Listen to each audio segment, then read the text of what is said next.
Hey everyone, welcome back to my channel. So आज हम start करने वाले हैं ह्यूमन रिप्रोडक्शन, ठीक है। और हम ये पूरा एनसीईआरटी के थ्रू पूरा पढ़ेंगे, लाइन बाय लाइन एकदम किल कर देंगे, ओके, चैप्टर को। तो चलिए अभी स्टार्ट करते हैं वीडियो को। और अगर आपको पसंद आए तो प्लीज़ सब्सक्राइब जरूर ही करना if you are new here, okay. तो चलिए स्टार्ट करते हैं यहाँ से, ठीक है। चलिए, तो ये रहा हमारा चैप्टर स्टार्ट हो चुका है एंड हम निकालेंगे अपना मार्कर, ओके। तो अभी हम इसे पढ़ना स्टार्ट करेंगे, ठीक है। So as you aware, humans are sexually reproducing and viviparous, ठीक है। विविपेरस का मतलब क्या होता है, ये क्या होता है जो विविपेरस का मतलब होता है, एक होता है ओविपेरस। ओविपेरस का मतलब जो एग्स ले करते हैं, ठीक है। बर्ड्स हो गए, ये सब एग्स ले करती है, तो दैट इज़ ओविपेरस, ठीक है। और अगर बात होती है ह्यूमंस की तो वी आर ओविपेरस, ठीक है, या फिर मैमल्स आर ओविपेरस, ठीक है। The reproductive event in human includes formation of gametes, तो गैमीट्स के बनने को हम बोलते हैं gametogenesis, and sperms in males and ovums in females, ठीक है। तो अलग अलग प्रोसेसेस होती हैं दो, ठीक है। तो जो हमारे स्पर्म्स के बनने को हम बोलते हैं स्पर्मियोजेनेसिस, ठीक है। एंड ओवम के बनने को हम बोलते हैं oogenesis, ठीक है। उसके बाद transfer of sperm into the female genital tract, that is insemination. Insemination का ये मतलब है कोई चीज़ इंजेक्ट कर दी गई है तो फीमेल ट्रैक्ट के अंदर जाने का स्पर्म जाएगा, तो उसे हम बोलेंगे insemination. And the fusion and mail and female gametes, जो हमारा ओवा एंड स्पर्म था वो फ्यूज़ करेगा, उसे बोलेंगे हम फर्टिलाइजेशन। तो ये हमारे टर्म्स हो गए जो कि इम्पोर्टेंट है। देन उसके बाद में क्या होगा, फर्टिलाइजेशन के बाद में बनता है जाइगोट, ठीक है। दिस इज फॉलोड बाय, और जाइगोट कैसा होगा, 2n होगा, क्योंकि एन ओवा एंड एन स्पर्म को मिलके बनता है यहाँ पे जाइगोट, दैट इज 2n, ठीक है। This is followed by the formation and development of blastocyst and the attachment of the uterine ball, जबकि यूट्राइन बॉल से प्लेसेंटा अटैच होता है, उसे बोलते हैं हम इम्प्लांटेशन, ठीक है। एम्ब्रियोनिक डेवलपमेंट पीरियड, मतलब कि जब हमारा एम्ब्रियो डेवलप्ड हो रहा होता है उस पीरियड को हम बोलते हैं गेस्टेशन, ठीक है। वेट अ मिनट, थोड़ा सा साउंड आएगा यहाँ, ओके। तो आ जाइए वापस से, लिटरली बुलेट निकल ली थी, बस इतनी भयानक आवाज़ होती है ना, तो इसलिए मैंने थोड़ा सा ऑफ कर दिया था बीच में। तो दिन में अभी रिकॉर्डिंग करने की ना यही प्रॉब्लम है, ठीक है ना। बाहर से साउंड आते रहते हैं एक्स्ट्रा, और रात में रिकॉर्डिंग करेंगे तो अलग ही डॉग्स के साउंड आते हैं। तो देखिए आगे क्या होता है, you have learn these reproductive event occur, ये सब जो भी ये सब इवेंट्स के बारे में जो बातें हो रही हैं, ठीक है, ये कब होते हैं, आफ्टर प्यूबर्टी, जब प्यूबर्टी आ जाती है उसी के बाद होते हैं, ठीक है। There are remarkable differences between the reproductive event in male and female. For example, sperm formation continues even in old men, but the formation of ovum ceases in women around the age of the 50 years. Let us examine the male and female reproductive system in human. तो क्या होता है, अगर हम females की बात करेंगे तो फीमेल्स में सिर्फ कब तक रहता है, फर्टाइल पीरियड रहता है ओनली 50 ईयर्स तक, ठीक है। 50 साल तक वो उनकी मेंस्ट्रुअल साइकिल चलती है, और उसके बाद में आ जाता है मेनोपॉज, और उसके बाद वो मतलब कि फर्टिलाइजेशन नहीं हो सकता इनकी बॉडी में। बट अगर हम बात करते हैं मेल की, ठीक है, तो वो काफ़ी बूढ़ा हो जाता है, तब तक भी उनके अंदर स्पर्म फॉर्मेशन बनता रहता है, ठीक है। तो एक टाइम पे क्या होता है, तो ओल्ड मैन, ठीक है, इनफर्टाइल एट लेटर स्टेज, मतलब कि बहुत टाइम बाद ऐसा होता है इनफर्टाइल हो जाएगा, जब उसे हम क्या बोलेंगे, जब इनफर्टाइल होने की प्रोसेसिंग को हम बोलते हैं। यहाँ पे लिखेंगे हम एक्स्ट्रा नोट्स जो कि हमको एनसीईआरटी ने स्पेस दे रखा है। तो देखो यहाँ पे जैसे मैं लिख रही हूँ ना, वैसे आप भी लिख सकते हैं, वैसे ही आप लिख लेंगे ज़्यादा बेटर रहेगा। तो ओल्ड मैन, ठीक है, इनफर्टाइल एट लेटर स्टेज, ठीक है। तो जब वो इनफर्टाइल होगा उस टर्म्स को हम क्या बोलेंगे, उस टर्म को बोलते हैं हम ओलिगोस्पर्मी। क्या बोलेंगे उसको, हम बोलेंगे ओलिगोस्पर्मिक, ठीक है। क्या बोलेंगे, ओलिगोस्पर्मिक, ठीक है। ओलिगोस्पर्मिक में क्या होता है, जो कि स्पर्म काउंट होता है वो डिक्रीज हो जाता है, ठीक है। स्पर्म काउंट क्या हो जाएगा, डिक्रीज हो जाएगा। अरे फिर से चला गया, पूरा चला गया। चलो आपने लिख लिया होगा ना, या फिर आप वीडियो को बैक करके देख लेंगे, ठीक है, आ जाएगा। और अगर हम बात करते हैं तो हम कुछ देख लेते थे, गेस्टेशन पीरियड की बात हुई थी, ठीक है। तो गेस्टेशन पीरियड अगर हम डॉग्स एंड कैट की बात करेंगे, ठीक है, डॉग्स एंड कैट का, ठीक है, डॉग्स एंड कैट का गेस्टेशन पीरियड, ठीक है, गेस्टेशन पीरियड देखेंगे हम। तो डॉग्स में कितना होता है, डॉग्स में होता है 60 to 65 days and the cats में होता है 50 to 55 days. Similar size time है, ठीक है। तो अभी हमने ये पढ़ लिया, अब चलेंगे हम, सबसे फर्स्ट है हमारा मेल रिप्रोडक्टिव सिस्टम, तो हम ये पढ़ेंगे, okay. The male reproductive system is located in the pelvic region. Pelvis region कहाँ हो जाएगा, पेल्विस के पास। तो पेल्विक रीजन मतलब उसे क्या बोलेंगे, दैट इज पेल्विक बोन।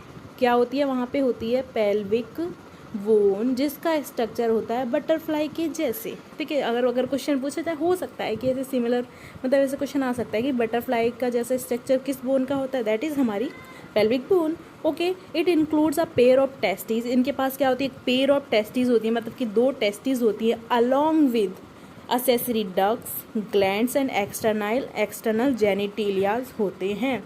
तो ये आ जाता है हमारा मेल रिप्रोडक्टिव सिस्टम। अभी से हम डिटेल में पढ़ेंगे, चलिए लेट्स मूव। सो अभी देखिए यहाँ पे स्ट्रक्चर भी दे रखा है यहाँ पे, ठीक है। चलो अभी हम देखते हैं यहाँ पे डिटेल में क्या क्या लिखा हुआ है, ओके।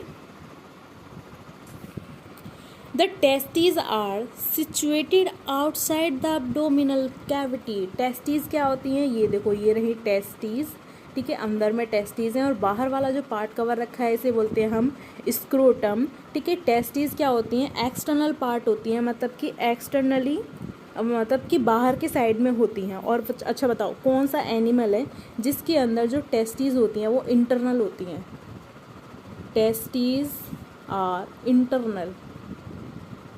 अच्छा जल्दी से कमेंट में बताओ कौन सा ऐसा एनिमल है, तो वो होता है हमारा एलिफेंट। एलिफेंट के अंदर क्या होता है, टेस्टीज एक्सटर्नल नहीं होती हैं, ठीक है, इंटरनल होती हैं। अब इनका एक्सटर्नल होने का भी ना एक रीज़न होता है, क्योंकि ये टेम्परेचर मेंटेन नहीं कर पाते हैं, ठीक है। और अगर हम बात करेंगे कि टेस्टीज आउटसाइड क्यों प्रेजेंट होती हैं, देखो 7th मंथ और प्रेगनेंसी, मतलब प्रेगनेंसी के 7th मंथ में टेस्टीज बाहर के साइड आना स्टार्ट हो जाती हैं, क्योंकि लेवल ऑफ टेस्टोस्टेरोन इंक्रीज होने लग जाता है इसकी वजह से, ठीक है। लेवल ऑफ टेस्टोस्टेरोन इंक्रीजेस, ठीक है। तो चलो आगे देखते हैं, और ये हटा देते, पूरा हौच पौच हो गया है, ओके। चलिए इसे क्या बोलेंगे, एक पॉच लाइक स्ट्रक्चर होता है, उसे बोलते हैं हम स्क्रोटम। ये रहा, इसने कवर किया हुआ है टेस्टिस को। The scrotum help it maintaining the low temperature of the testis, मतलब कि ये मेंटेन करने में हेल्प करता है लो टेम्परेचर, जो कि कितना टेम्परेचर चाहिए, 2 to 2.5 डिग्री सेल्सियस, क्योंकि हमारा बॉडी टेम्परेचर कितना होता है, 37 डिग्री सेल्सियस होता है हमारा बॉडी का टेम्परेचर। इसीलिए अगर टेस्टिस बॉडी के अंदर रहेंगी तो स्पर्म बनना बहुत ज़्यादा मुश्किल है, ठीक है, मतलब बन ही नहीं पाएगा, ठीक है, क्योंकि बहुत ही कम टेम्परेचर इनको चाहिए। तो इसका टेम्परेचर मेंटेन कौन करता है, स्क्रोटम करता है मेंटेन टेम्परेचर, ठीक है। The normal internal body temperature necessary for the spermatogenesis, तो ये टेम्परेचर नेसेसरी है स्पर्मेटोजेनेसिस के लिए in adult.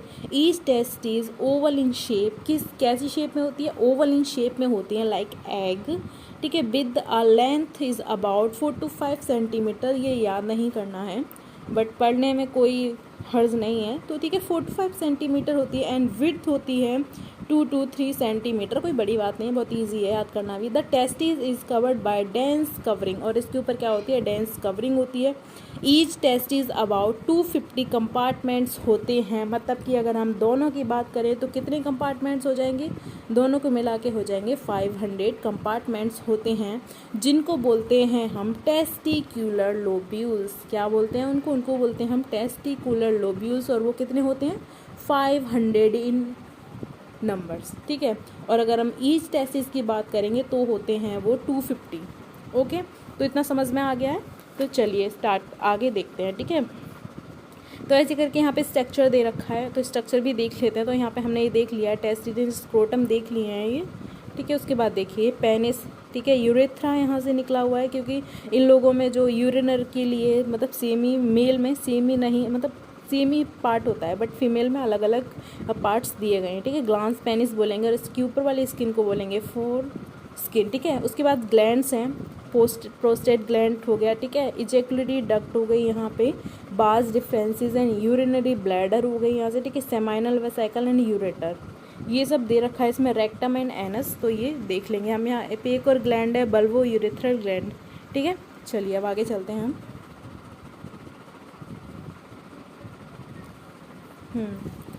Each lobule contains,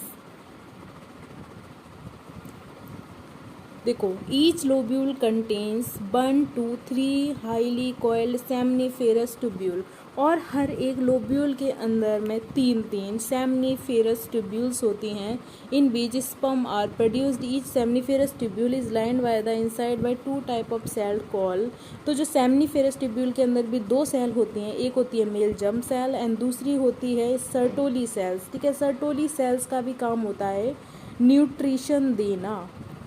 Sertoli cells का काम क्या है? न्यूट्रिशन प्रोवाइड कराना, जो कि स्पर्मेटोगोनिया है, that is male germ cell, जहाँ पे स्पर्म्स को जो कि अभी मेच्योर नहीं है उनको न्यूट्रिशन देना, ठीक है। The male germ cell undergo meiotic division finally leading to the sperm formation, और ये म्यूटिक डिवीज़न के थ्रू क्या करते हैं? स्पर्म फॉर्मेशन करते हैं। While Sertoli cells provide nutrition, तो सर्टोली सेल क्या करती है? न्यूट्रिशन प्रोवाइड करती हैं जर्म सेल्स को। Okay, the regions outside the seminiferous tubule called interstitial spell. तो सेमनीफेरस ट्यूब्यूल के बाद में इसमें डायग्राम दिया नहीं है, बहुत अच्छे से डिस्क्राइब नहीं किया है, बट हम थोड़ा सा इमेजिन कर सकते हैं कि इंटरस्टिशियल स्पेस होता है, ठीक है। और उसके अंदर क्या होता है? उसके अंदर ब्लड वेसल्स होती हैं, ठीक है। उनको बोलते हैं हम इंटरस्टिशियल सेल्स और लेडिंग सेल्स।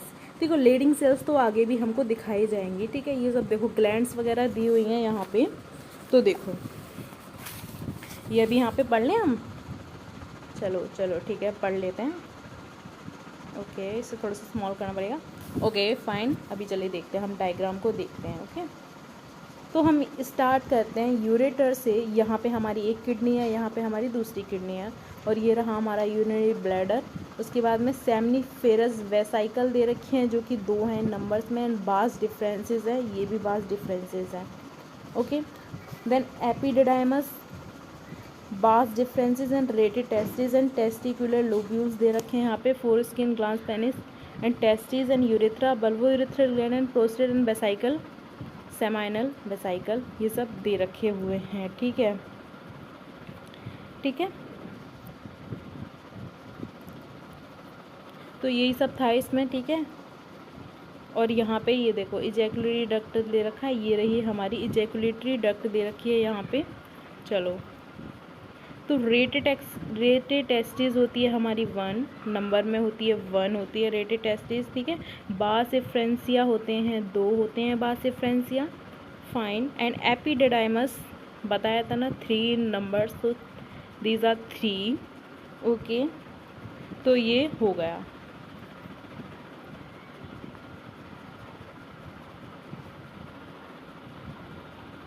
अभी हम आगे चलते हैं।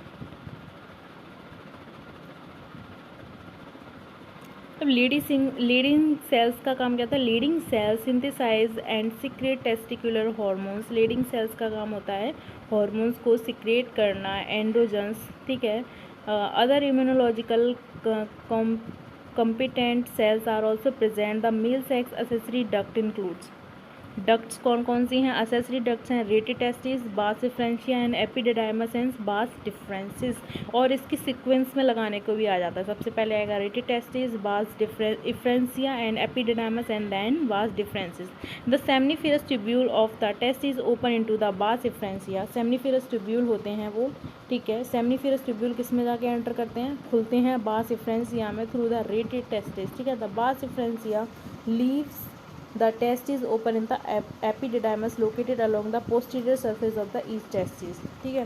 the epididymis leads to vas differences that ascend to the abdomen and the loop over the urinary bladder. It receives the ducts from the seminal vesicle opened into the urethra and the ejaculatory duct. These ducts store transport and the sperm form. ठीक है.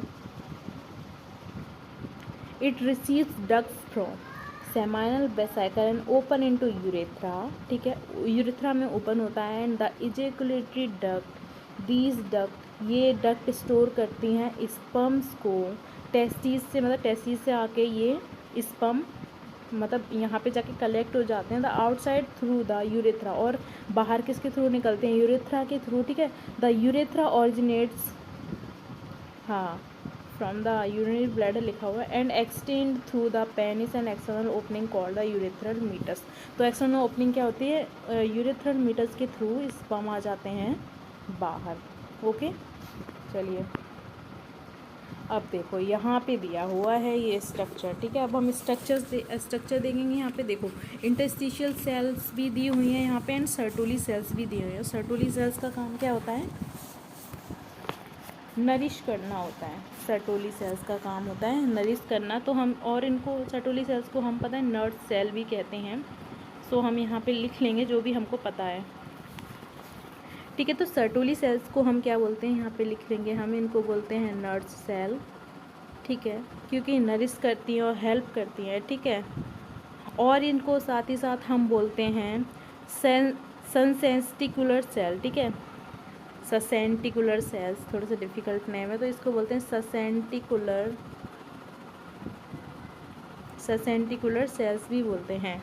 Okay, तो ये ठीक है, तो ये समझ में आ गया.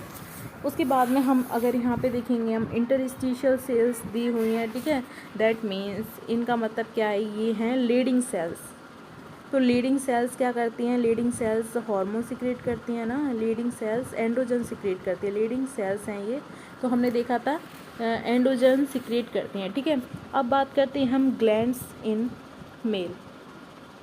तो कौन कौन सी ग्लैंड्स प्रेजेंट होती हैं मेल में वो देखेंगे हम. ठीक है, तो ग्लैंड्स इन मेल,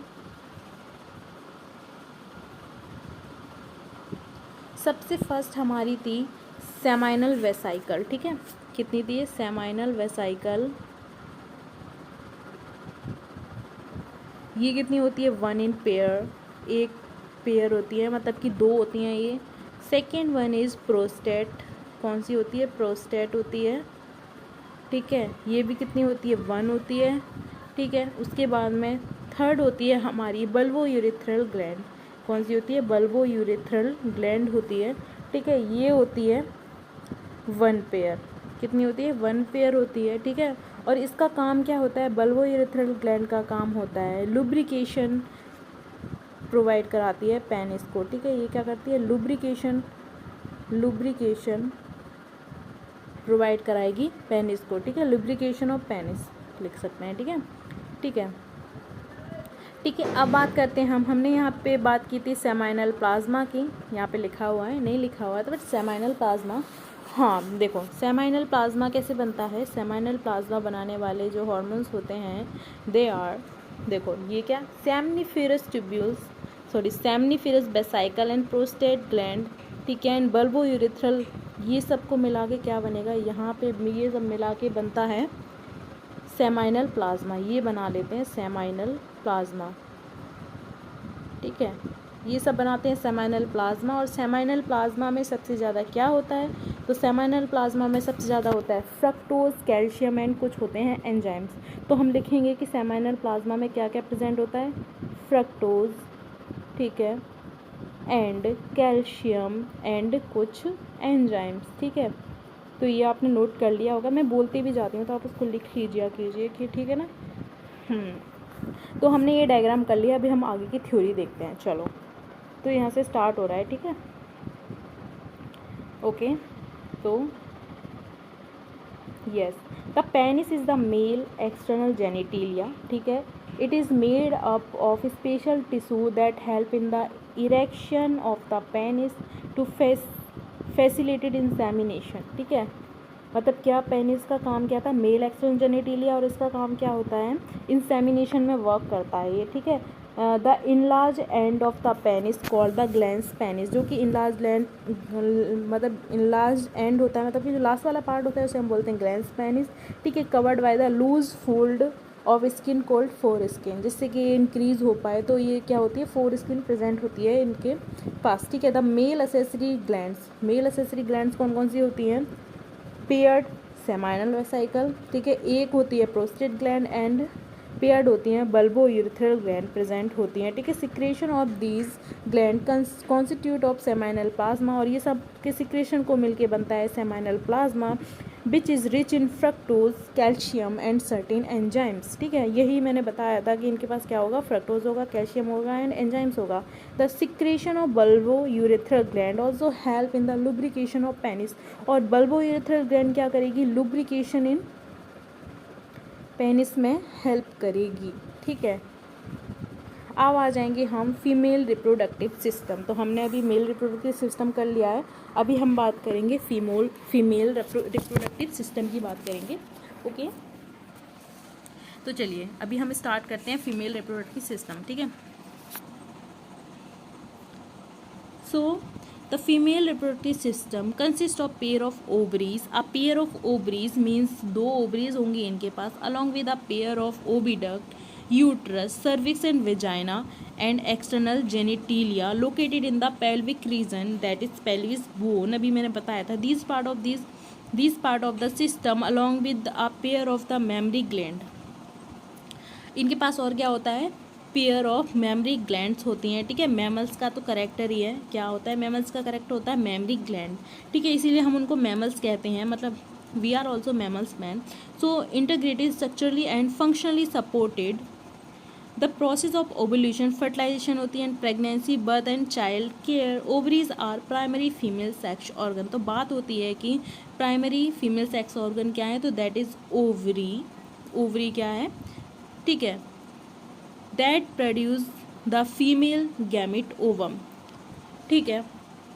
तो प्राइमरी सेक्स ऑर्गन फीमेल के अंदर क्या हो जाएंगे, ओवरी हो जाएंगे। अगर हम बात करते हैं मेल की तो उनमें हो जाएंगी टेस्टिस हो जाएंगी, प्राइमरी सेक्स ऑर्गन, ठीक है। तो ये क्या प्रोड्यूस करती है, ओवम प्रोड्यूस करती है थ्रू ऑफ ओजेनेसिस के थ्रू, ठीक है, एंड सेवरल स्टेरॉयड हार्मोन्स, और कुछ हार्मोन्स, ठीक है, उनको क्या बोलते हैं हम, ओवेरियन हार्मोन, बिकॉज वो सिक्रेटेड हो रहे हैं किसके थ्रू, ओवरी के थ्रू, ठीक है।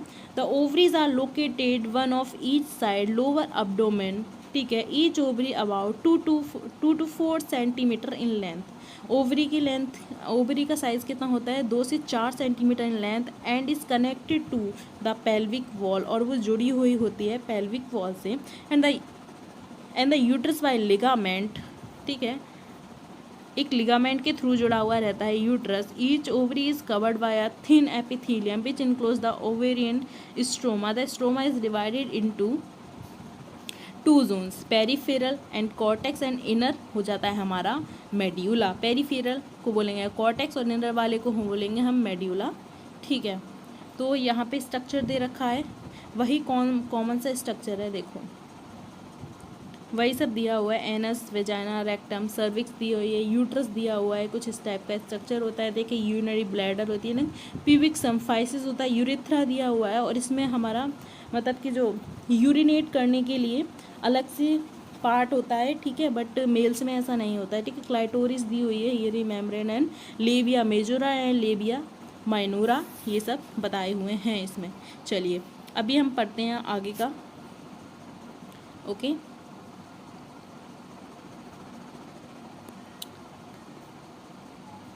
द ओविडक्ट, ओविडक्ट को हम क्या बोलेंगे, फेलोपियन ट्यूब बोलेंगे ओविडक्ट को, ओके। तो ओविडक्ट को हम साथ ही साथ क्या बोलते हैं, फेलोपियन ट्यूब बोलते हैं। Uterus and vagina consist the में uterus and vagina constitute the female accessory duct.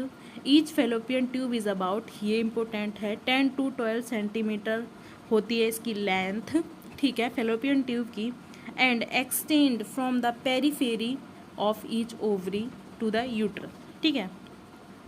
The part closer to the ovary is the funnel shaped infundibulum, ठीक है। तो अब ओवरी, अब हम बात कर रहे हैं यूट्रस के स्ट्रक्चर की, तो हम पहले देखेंगे ये डायग्राम देखेंगे हम पहले, ठीक है ना, तभी तो समझ में आएगा हमें। सो देखेंगे हम, सो देखो इनफंडिबुलम दिया हुआ है, ठीक है। तो इनफंडिबुलम का हमने क्या बताया था, फनल शेप। तो देखो फनल देखी है कभी, फनल की शेप कुछ ऐसे होती है, ठीक है, यहाँ से।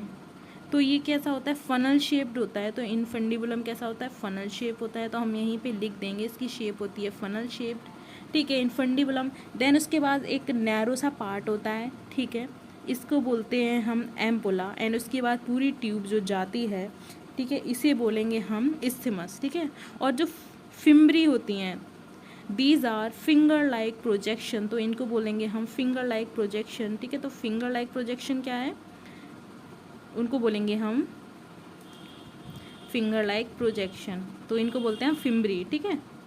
तो इतना समझ में आ गया है। उसके बाद में देखेंगे हम यहाँ से, ठीक है। और ये ऊपर वाले पार्ट को बोलेंगे विम यूट्राइन फंडस, ठीक है। एंड यूट्राइन कैविटी दे रखी है ये पूरी, और यहाँ पे लेयर दे रखी है एंडोमेट्रियम, मायोमेट्रियम एंड पेरीमेट्रियम। अगर हम बात करेंगे कि मेंस्ट्रुएशन के टाइम पे कौन सी लेयर टूटती है, दैट इज़ एंडोमेट्रियम। मेंसेस के टाइम पे ब्रेक होती है, उसी की वजह से ओवुलेशन हो पाता है, ठीक है। फिर उसके बाद में आता है cervix and cervical canal and the last part is vagina, ठीक है। तो ये हमारा हो गया, ठीक है। तो इस्थमस होता है हमारा नैरो ट्यूब लाइक स्ट्रक्चर, ठीक है। एम्पुला होता है वाइडेस्ट, ठीक है।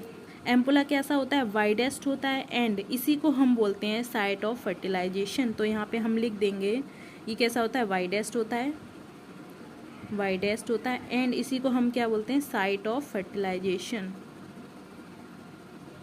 क्या बोलेंगे इसे हम, साइट ऑफ फर्टिलाइजेशन बोलेंगे, ठीक है। एंड फेलोपियन ट्यूब कैसी होती है, सिलिएटेड कॉलमनार एपिथेलियम प्रेजेंट होता है इसके अंदर, ठीक है। और उसमें होते हैं सिलिया, जिसकी वजह से क्या होता है, मूवमेंट ऑफ ओवा हो पाता है, ठीक है। तो हम इसे फिर लिखने वाले हैं यहाँ पे, क्योंकि हर एक चीज़ हमको लिखना ही पड़ेगा, ठीक है। तो आपने इतना नोट कर लिया होगा, या फिर स्क्रीनशॉट ले लें आप, ठीक है। चलिए साथ ही साथ आप नोट करते रहिए, अभी मैं इसे इरेज करने वाली हूँ, ओके। तो हमने क्या देखा था अभी, तो हमने देखा था कि एम्पुला बाइडेस्ट पार्ट होता है, ठीक है। और ये कैसी होती है, इस्थमस होता है नैरो। तो यहाँ पे भी लिख लो, narrow tube like structure, narrow tube like structure होता है ये, ठीक है। उसके बाद हम बात करते हैं इनफंडिबुलम, फनल शेप्ड हो गया, ठीक है। And fallopian tube, fallopian tube की बात हो रही है। अब देखो फेलोपियन ट्यूब कैसा होता है, इसके अंदर होती हैं सिलिएटेड कॉलमनार एपिथेलियम प्रेजेंट होती हैं इनके अंदर, और इनके अंदर होते हैं सिलिया, ठीक है। इनके अंदर प्रेजेंट होते हैं सिलिया, जो कि हेल्प करते हैं मूवमेंट ऑफ ओवा में। क्या करते हैं ये, मूवमेंट कराते हैं ये ओवा का, ठीक है। मूवमेंट ऑफ ओवा ही कराते हैं, ठीक है। उसके बाद में क्या होता है, ओवरी दी हुई है हमें, ठीक है। इसी के अंदर हमारा ओवा बनेगा, ठीक है ना। और जब, ठीक है, अगर हमारा एक चीज़ चल, ठीक है, हम एक टर्म पढ़ते हैं कि ओवरी को अगर हम रिमूव करेंगे यूट्रस से, इसे बोलते हैं हम हिस्टेरेक्टोमी। तो ठीक है, removal of ovary from the uterus, that is hysterectomy. तो क्या बोलेंगे, हिस्टेरेक्टमी बोल सकते हैं इसे, तो हिस्टेरेक्टमी बोलेंगे, ठीक है ना। तो समझ में आ गया, चलो अभी हम आगे चलेंगे। ये हमारा डायग्राम हो गया है, तो यही लिखा हुआ था ऊपर में फिम्बरी, ठीक है। फिंगर